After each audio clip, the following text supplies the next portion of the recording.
In this segment, we are going to look at the basic accounting equation.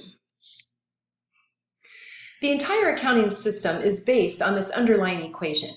This equation is a company's total assets will always equal the total liabilities plus the owner's equity. Essentially, what this equation says is that claims against the organization must always equal the organization's assets. The claims against the organization are either from creditors for amounts owed, such as liabilities, or the owners or stockholders' claims on assets that would remain after all creditors are satisfied. So let's look at each of those elements of the equation individually. Assets. Assets are the resources that are owned or controlled by a company, such as cash. Everybody knows what cash is. Accounts receivable. Accounts receivable are amounts that the company is owed by others. For example, when a sale is made to a customer on credit, the customer owes the company for those amounts. Store supplies. Supplies are assets that the company will use to help it operate. Notes receivable are similar to accounts receivable, except notes receivable have an underlying promissory note stating that whoever owes the amounts to the company will not only pay the amount owed, but they will also pay a rate of interest. Vehicles, equipment, land, and building.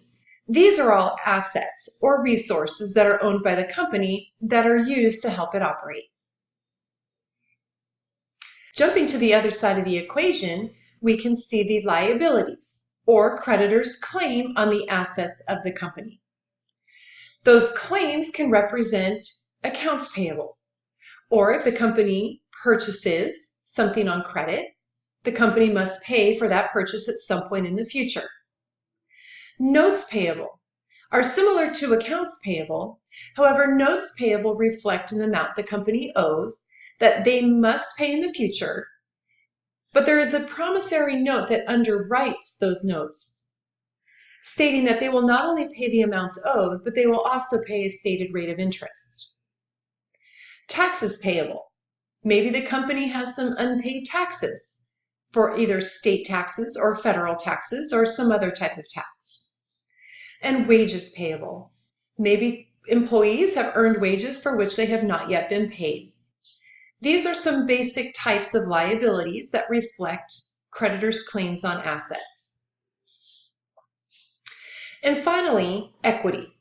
Equity represents the owner's claim on the assets. Essentially what it means is if the company were to use all of its assets to pay off its creditors, its liabilities, anything remaining would belong to the owners. And equity is impacted by three primary things. The first is contributed capital, or how much owners have invested into the company, how much they have contributed into the company. Then the amount of earnings that are retained within the company reflect the amount of profits that the company has earned that they have not yet paid out to the form of dividends to the owners. Dividends will cause owners' equity to decrease. So the value of the company to owners, or the amount of assets remaining after liabilities are paid, is impacted by how much owners have invested, the amount of profits or earnings that the company has retained, less any dividends or amounts of those profits that have been paid to owners in the form of dividends.